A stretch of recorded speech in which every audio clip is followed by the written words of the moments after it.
56 minutos y comenzamos también el streaming. Estamos por hablar con Alejandra Loucau, No nos periodista y verán. analista de internacionales. Muy buenos días, te saludamos, Ale, acá Elena y Diego desde Pensar. ¿Cómo estás? ¿Qué tal, Elena, Diego? Feliz domingo. Muchas gracias, igualmente. Lindo día hoy. Bueno, nada, queríamos arrancar charlando con vos, era por lo menos lo que teníamos previsto, el tema de la situación de las democracias en Latinoamérica.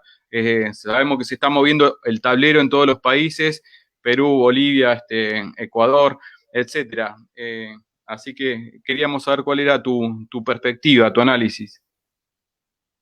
Bueno, en principio me parece que hay que tener en cuenta algunos elementos distintivos, nuevos, que hoy cruzan todas las situaciones en América Latina. Como vos bien dijiste, en Bolivia hay elecciones el 18 de octubre, después hay elecciones parlamentarias en Venezuela en diciembre, en teoría, y después elecciones en Ecuador y demás, pero no solamente la situación de las elecciones, sino también la situación democrática que se vive en América Latina es muy delicada, y quizás las razones son varias, pero si vamos a analizar elementos más estructurales, podríamos empezar arrancando diciendo que lo que está sucediendo básicamente es que Estados Unidos, que siempre consideró América Latina como un territorio de influencia, dicho de otro modo, como su patio trasero, está desarrollando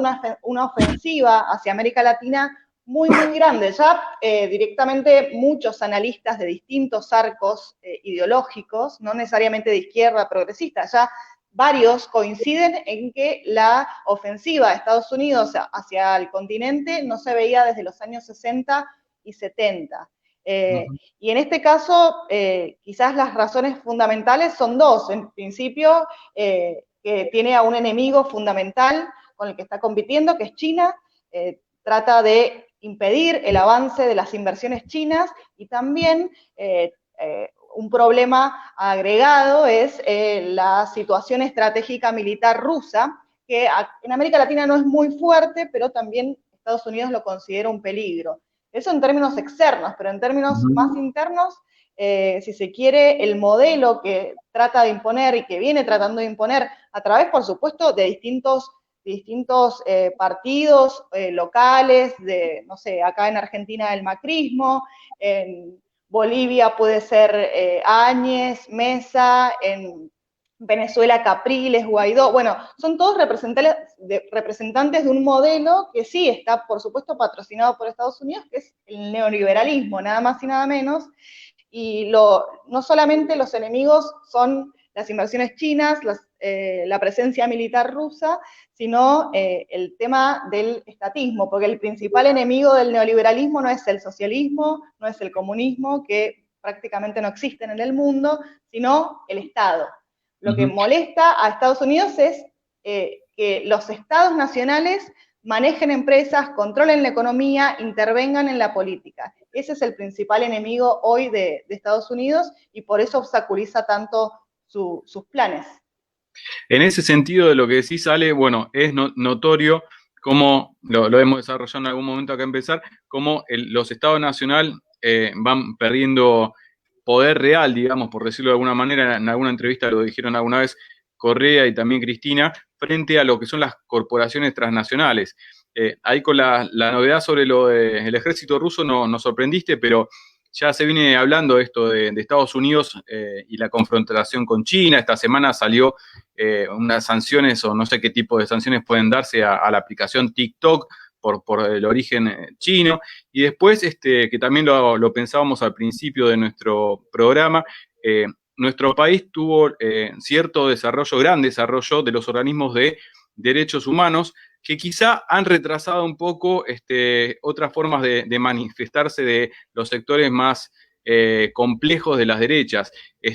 Sabemos esto de que acaban de imposibilitar nuevamente la candidatura a vicepresidente tanto de Correa, presentando distintas instancias para trabar la situación, y también han impugnado la posibilidad de que Evo Morales se presente.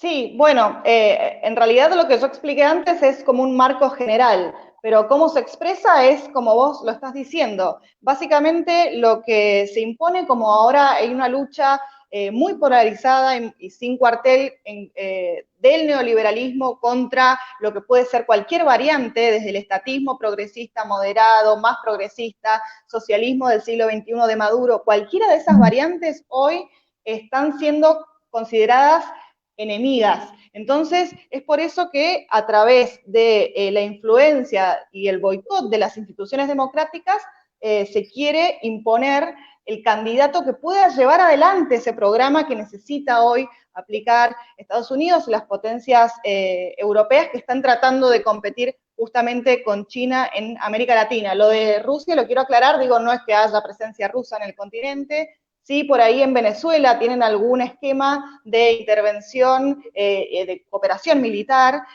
pero no hay una presencia rusa oficial. Pero volviendo a tu pregunta, lamentablemente lo que se está viviendo con las democracias en América Latina es una situación muy grave porque lo que se está demostrando es que con tal de imponer el neoliberalismo, tantos las clases dominantes, locales, que representan este neoliberalismo como las potencias extranjeras que lo apoyan, están dispuestos a boicotear intentos democráticos, ya sea boicotear las elecciones en Venezuela que se van a dar en diciembre, en teoría, nada está dicho. El 18 de octubre, por eso invalidaron la candidatura de Evo Morales, con una excusa, porque la excusa fue que no se podía postular porque no residía en el país y la residencia es una condición necesaria, pero bueno, claro, se olvidaron del detalle que no reside en el país porque tuvo que huir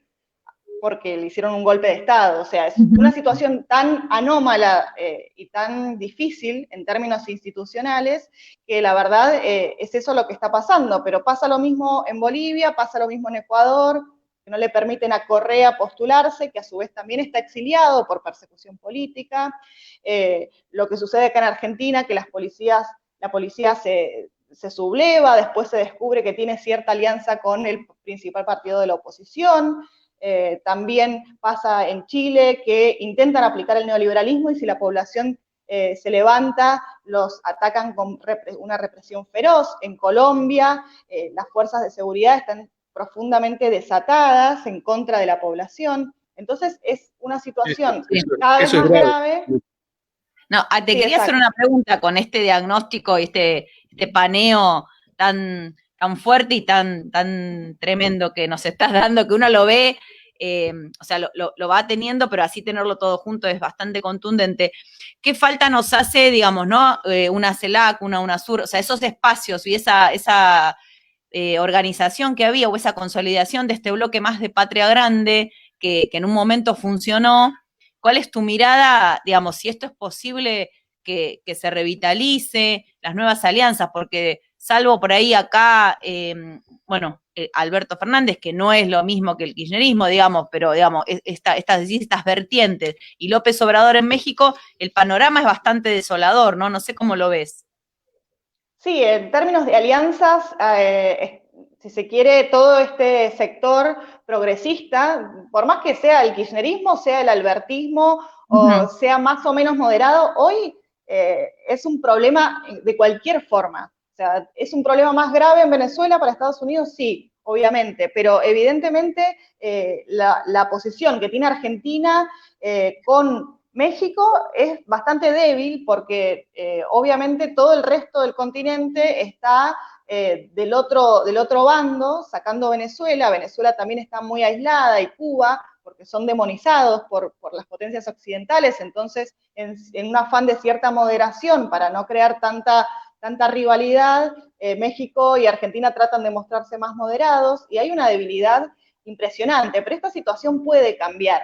¿Por qué? Y justamente por el tema de las elecciones. O sea, si por ejemplo gana Luis Arce en Bolivia, si se producen elecciones, si no hay fraude, si no hay intervención, lo cual es un riesgo real que haya fraude, si gana Luis Arce en Bolivia por parte del movimiento al socialismo, del MAS, Si en Ecuador en marzo gana el correísmo, sin Correa, porque no puede presentarse, si pasa eso, el panorama podría cambiar. Por eso es tan importante para Estados Unidos frenar las elecciones, frenar, y además lo peor de todo para ellos es que tienen todos altas intenciones de voto.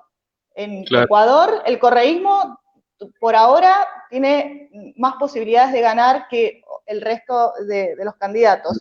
En Bolivia le dieron las encuestas a Luis Arce arriba de un 40%, detrás de Mesa, que tiene un 28%. Ahora, como se bajó Áñez, la presidenta de facto, puede ser que le sume un poco más. Pero la situación es de avanzada por este clamor popular que hay en las calles desde el año pasado en varios puntos de América Latina, y eso es posible que se exprese en las urnas. Pero hay un enemigo que es demasiado fuerte, demasiado importante, muy poderoso, que va a intentar por todos los medios que eso no ocurra.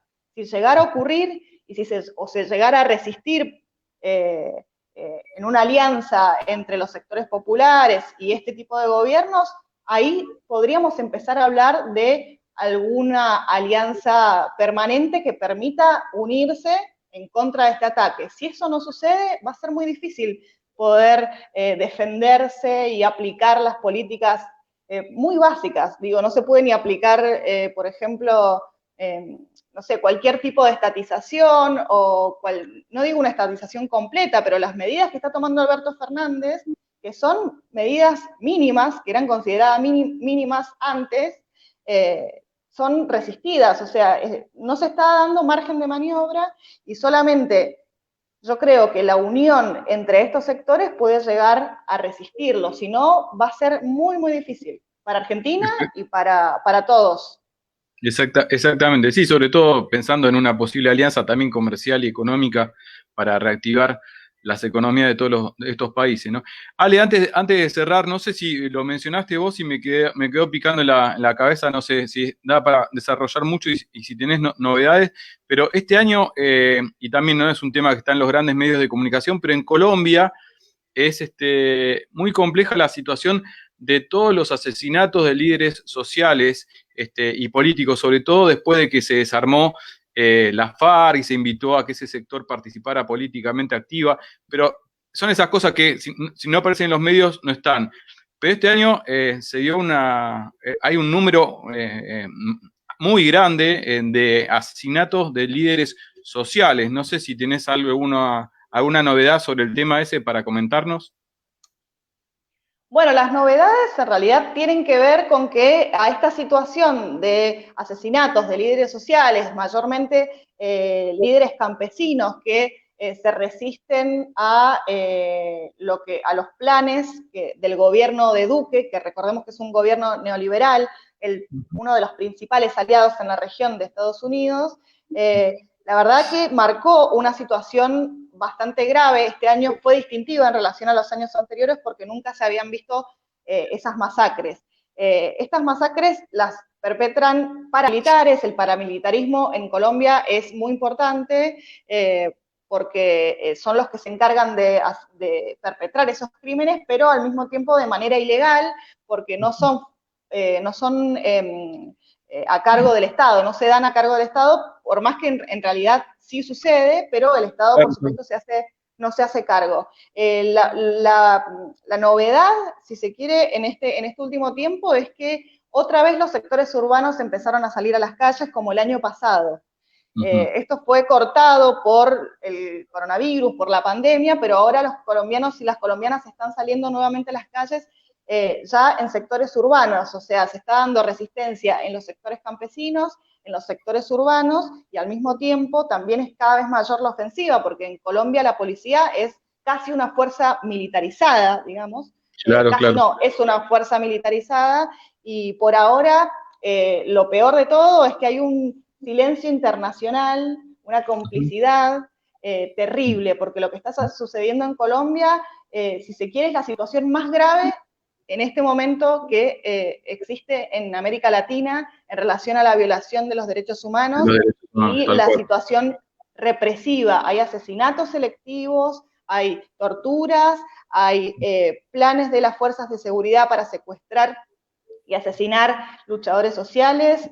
Hace pocos días hubo cerca de 15 muertos y la comunidad internacional se quedó y se queda en silencio. Más que una declaración que otra, no hay nada, no hay ninguna sanción, no hay ningún tipo de acción ni de la ONU, ni de la Comisión de Derechos Humanos presidida por Michelle Bachelet, ni de ningún gobierno, una acción concreta para frenar esta situación. Es lo peor, pero lo mejor, si se quiere, es que igual los colombianos y las colombianas siguen saliendo a las calles, están hartos y la verdad que eso es una situación para prestar atención. Bueno, será un tema para ir siguiéndolo de cerca. Muchísimas gracias, Ale Loukou, por esta participación en esta charla en Pensar en Nada.